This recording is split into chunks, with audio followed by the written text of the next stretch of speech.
যিসকল ছাত্ৰ ছাত্ৰীয়ে 2025 বৰ্ষত মেট্ৰিক পৰীক্ষা দিছে তেওঁলোকৰ বাবে আহিছে এটা গুড নিউজ।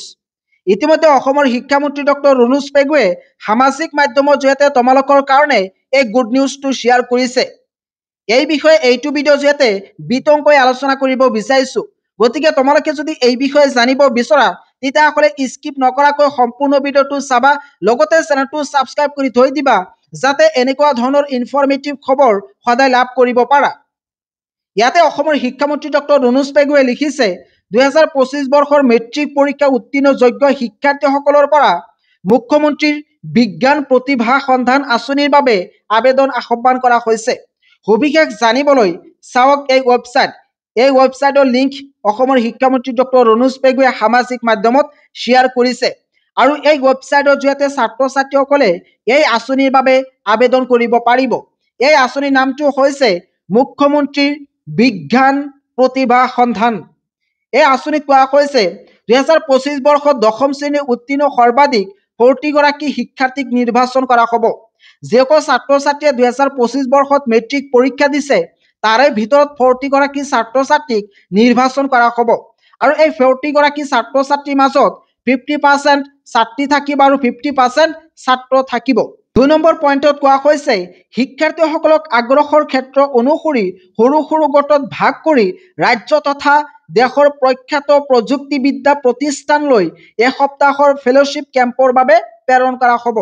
অৰ্থাৎ এই নিৰ্বাচিত ছাত্ৰ ছাত্ৰীসকলৰ ইণ্টাৰেষ্ট অৰ্থাৎ আগ্ৰহৰ ওপৰত বেছ কৰি সৰু সৰু গ্ৰুপত তেওঁলোকক ডিভাইড কৰা হ'ব আৰু এই ছাত্ৰ ছাত্ৰীসকলক ৰাজ্য তথা দেশৰ প্ৰখ্যাত টেকনলজি ইনষ্টিটিউশ্যনসমূহলৈ ফেলোশ্বিপ কেম্পৰ বাবে তেওঁলোকক প্ৰেৰণ কৰা হ'ব। একেবাৰে লাষ্টত কৈছে 3 গৰাকী শ্ৰেষ্ঠ শিক্ষাৰ্থীক বিদেশৰ কোনো উৎকৃষ্ট প্ৰযুক্তিবিদ্যা প্ৰতিষ্ঠান ভ্ৰমণৰ বাবে নিৰ্বাচন কৰা হ'ব। প্ৰথমতে 40 গৰাকী ছাত্ৰ ছাত্ৰীক নিৰ্বাচন কৰিব। এই 40 গৰাকী ছাত্ৰ ছাত্ৰীৰ মাজৰ পৰা আৰু 3 গৰাকী ছাত্ৰ ছাত্ৰীক নিৰ্বাচন কৰিব আৰু এই 3 গৰাকী ছাত্ৰ ছাত্ৰীক বিদেশৰ উৎকৃষ্ট টেকনলজি ইনষ্টিটিউশ্যনসমূহলৈ পঠোৱা হ'ব আৰু ইয়াৰ কাৰণে যি খৰচ লাগিব, যি টকা লাগিব সম্পূৰ্ণৰূপে বহন কৰিব অসম চৰকাৰে। এতিয়া আলোচনা কৰিব বিচাৰিছোঁ যে ইয়াৰ কাৰণে কি কি চৰ্তৱলী আছে অৰ্থাৎ ইয়াৰ ইলিজিবিলিটি ক্ৰাইটেৰিয়া কি।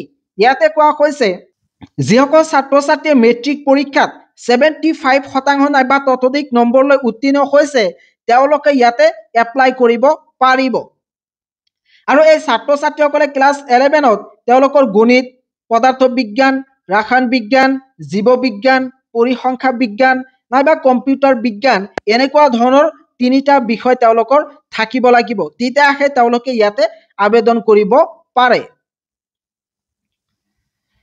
আবেদনৰ প্ৰচেছটো হৈছে কেৱল অনলাইন মাধ্যমতহে আবেদন গ্ৰহণ কৰা হ'ব। ইয়াতে কিন্তু কৈছে কেৱল অনলাইন আবেদন কৰিব লাগিব, অফলাইন কোনো ধৰণৰ ছিষ্টেম নাই।